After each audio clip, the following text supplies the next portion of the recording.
So you ask me the questions and I'll try to see. Okay. Does cancel culture exist? Obviously it does, but that's the kind of society we've bred. As a divide, as a division. Like you and I can have a conversation, and we can agree to disagree. And I think we've lost that. It's like one side and one side. Like we have choices. You know what I mean? Like if you're gonna see somebody because you're looking for something, guess what? You're gonna find them. So you have expectations, and those expectations are met, but you're kind of looking. You're looking for reasons to cancel people. Correct. You know what I mean? I don't know if that hurts them. I don't know if that helps your movement. You know what I mean? I would rather you go, if you have a problem with me, you come, you talk to me, and I go, oh man, I'm sorry. Can you accept that? It's like, no, you're going to stop my livelihood. You're going to get rid of me because we cannot have a conversation or we cannot agree to disagree. And I think that's very harmful when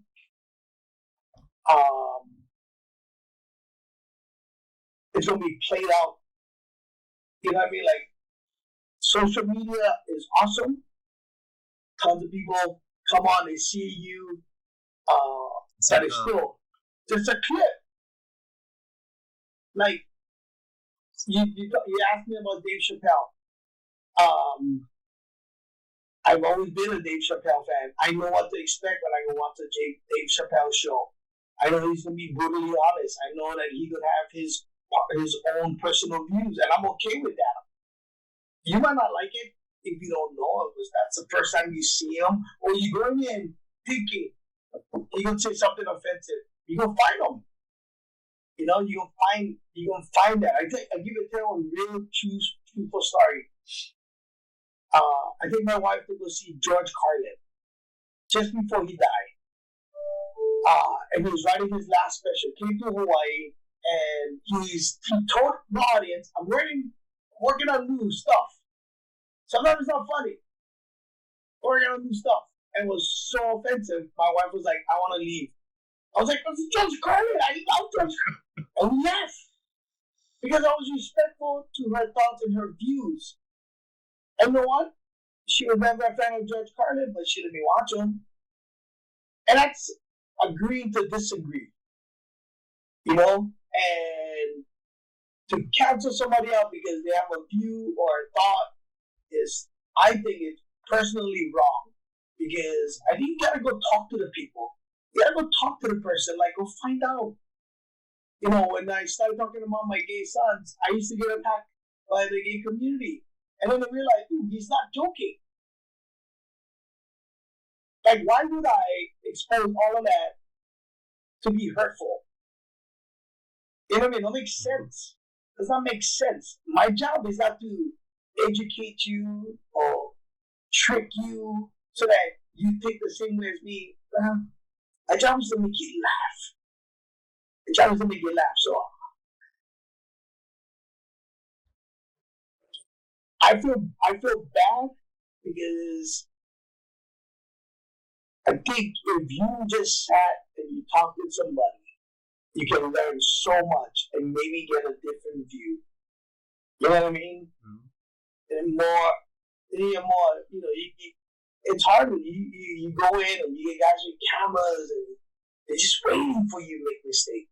Waiting for you to say the wrong thing so they can attack. See, I got you. We live in a I got you society. And that's not good because you don't know the person. You don't know the person's heart.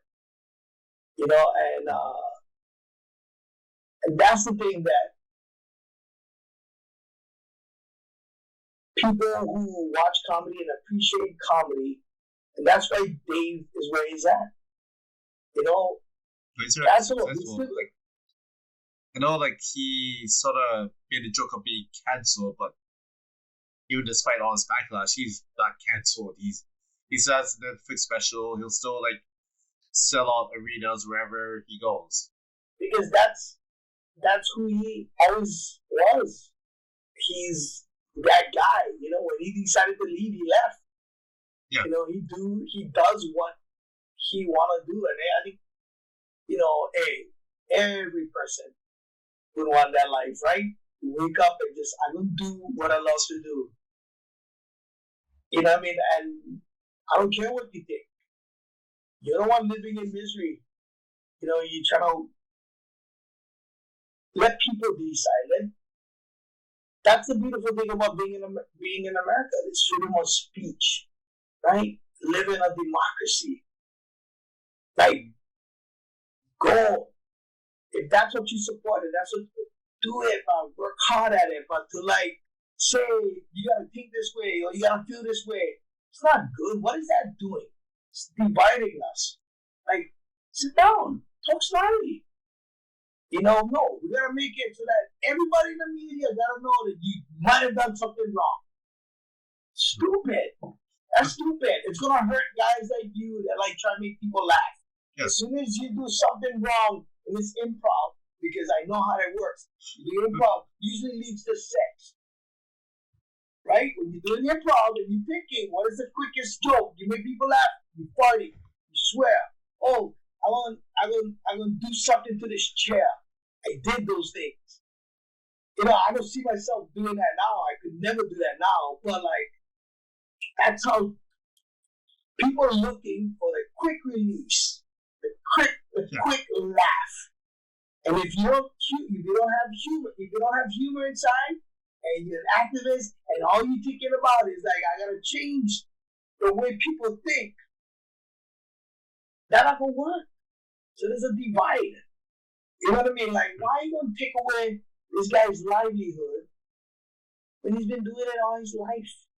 Well, there's certainly the differences, I think, when it comes to cancel culture, because I don't think it's possible for anyone to be really canceled for a joke or what to say. Personally, I believe cancel culture is like crimes. Like, Bill Cosby did some really bad stuff and he is canceled. He'll never get work again. Or my castmate brought up Jared Fogle, the Subway spokesperson who's in jail for doing stuff to underage people. He's canceled. So I think when cancel culture is like, when there's some sort of really bad crime happens, then that's when it exists. But when it's like jokes or thoughts, not really.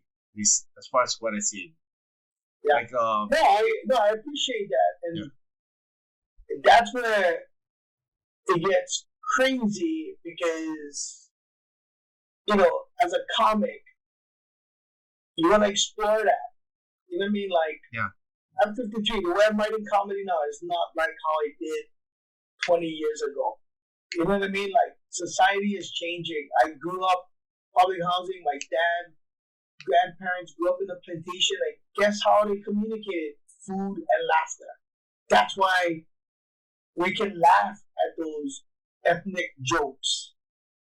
You know, because it's true. For you go to the mainland and that person is Filipino, they don't have an identity. I mean, they kind of know. If they don't say anything, everybody just see you as Asian, right? Well, you're an Asian comic. In Hawaii, if you're Korean, I know you're Korean. If you're Japanese, I know you're Japanese. If you're Filipino, I know you're Filipino. If you're Indian, I know you're Indian. It's on the mainland, it's not like that. That's why, like, what we have is so special. That's why when I went to the mainland early on, I never changed my act because I knew deep down inside, one day these people will figure it out that Hawaii is different and unique. We're different and unique because we understand our boundaries, we understand our culture, we knew what brought people together.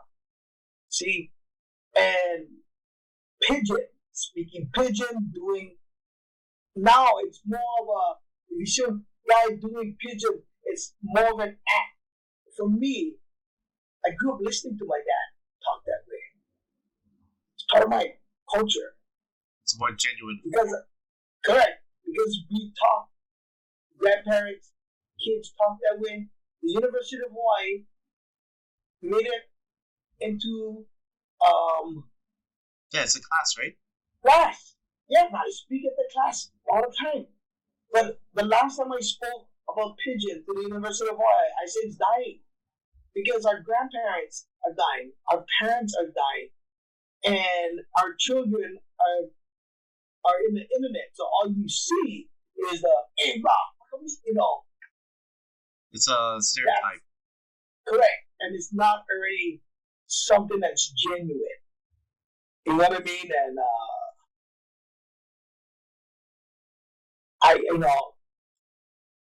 I like progress, and I appreciate being half Filipino. I appreciate my culture. I understood why they came here. My grandma and grandpa was to give my dad a better life. So I might have a better life, right? And do the things that I love doing. Right. And that's still why people are coming over here from Philippines. Yeah. Places everybody think it's exactly. Everybody think it's Diamond Head and the hotels. No, bro. It's people, right? Joe Coy made tons of money online because he said slipper.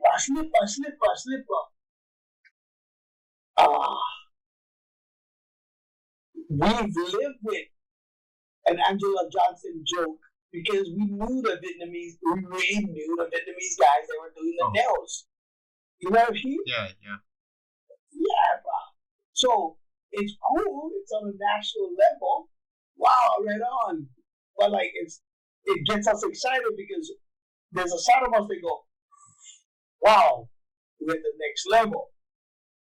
You know what I mean? And I've always believed that if I stay true to myself, I tell my story, maybe some of the people in Kentucky and Texas and Georgia might not get it, but they're seeing something that's different and unique.